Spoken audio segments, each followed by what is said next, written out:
Hi guys, this is MG Motor India's fourth and latest product in the Indian market. Meet the Comet. It's an electric car full of features, looks quite distinct, and that's the biggest talking point about this car. I'm going to take you what I like about the car, what I don't, at the first drive review of the MG Comet electric car. You're watching Jagran English. If you like the video, do consider subscribing to our YouTube channel.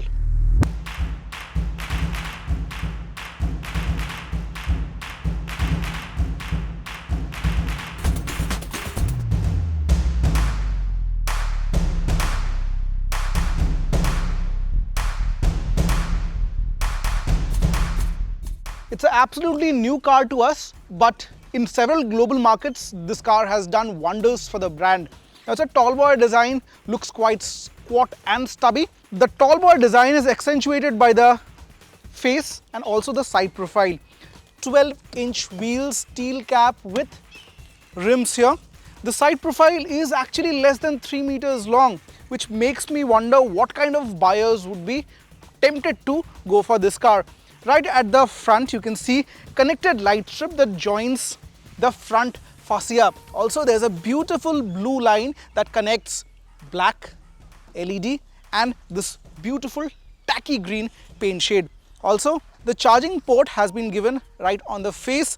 Now, it does not support fast charging, but the additional or the complementary 3.3 kilowatt AC wall box charger takes about 7 hours to juice this car up. Company says 230 kilometers to one full charge.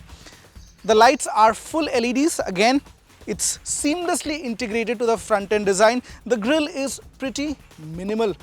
Now, what's special about this car is the fact that it has been built on a dedicated electric vehicle platform, which means it's a born EV, and that's the biggest differentiator if you consider Tata Tiago EV and the Citroën EC3 to be rivals in terms of the price point.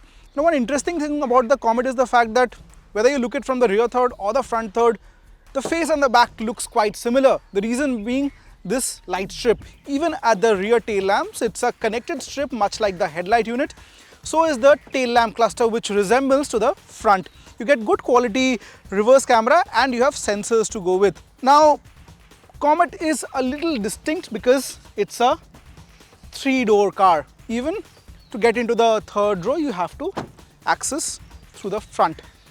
Now, what you don't get here is a boot space. A boot space is really crunch. It's almost nothing, but you get 50-50 split rear. So in case you are just traveling solo, you can tumble down the seats and make use of good cargo volume.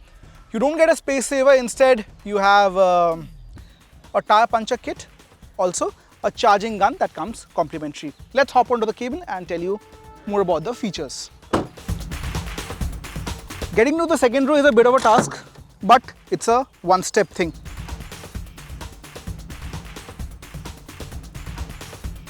It's a compact car and coming to the second row is little difficult, and there's no two ways about it. But once you're here, I don't think you'll complain much if you're below 5 feet 10, and especially for short distance trips.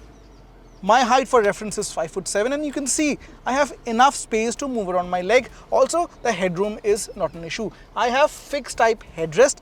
However, I complain a little bit regarding the under thigh support. It's unique here because you don't get windows. Instead, these are aircraft type fixed glasses. But I don't complain the amount of glass area this car has. It's very roomy. Now, for the rear passengers, you don't get USB charging, neither do you have AC vents dedicated. But I think it's a quite compact cabin, the AC should work fine. You get a tire puncher kit because there's no spare wheel. Also, you get a charging gun that's complimentary. Now, let's get to the first seat and tell you the list of features that MG is offering with a Comet.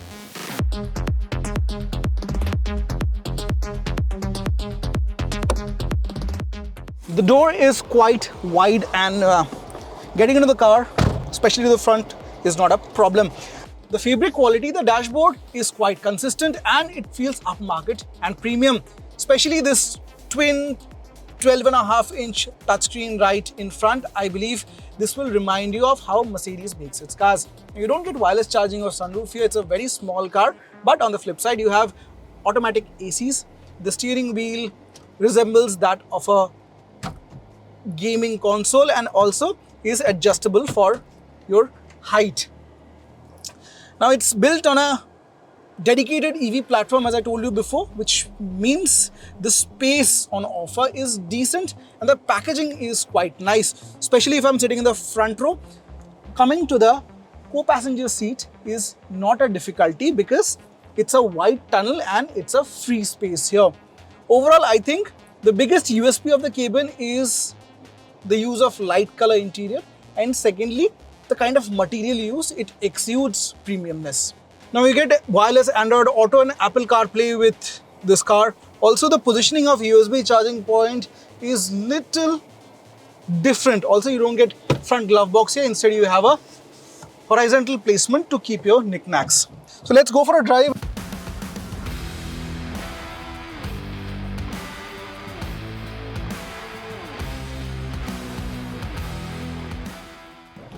The battery is a 17.3 kilowatt hour battery pack that sourced from Tata, and it's good enough for 230 kilometers against one full charge. That's claimed.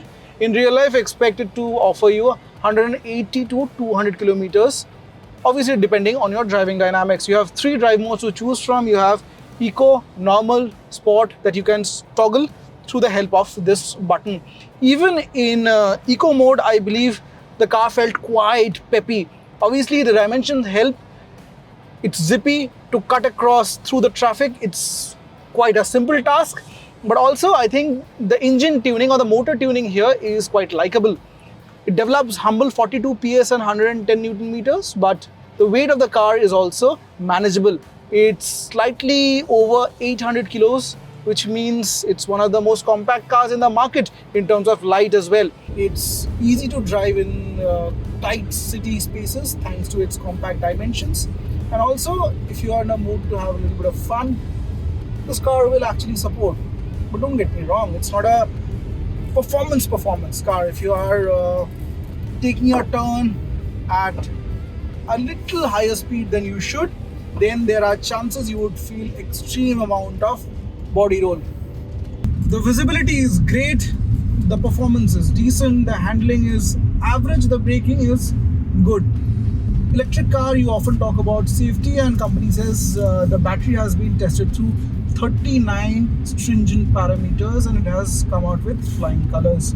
That we can ascertain with driving it for a longer duration. But at the outset, I must tell you, this car is a strict city runabout. If you are planning to do intra-city or your requirement is over 100 kilometers a day, I think it's a strict no.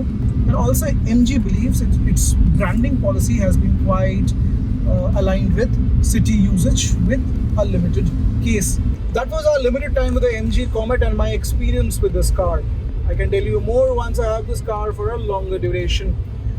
Now, who should be actually looking for this car? I believe if you are young, you are tech driven, you have a nuclear family, maximum 2 or 3 people at max, your commute is mostly city oriented, and also you already have a car in your garage, MG Comet can be a very frugal and modern option for you. What's your take on this car? Do let me know in the comments box below. And if you like the video, do consider subscribing to our YouTube channel.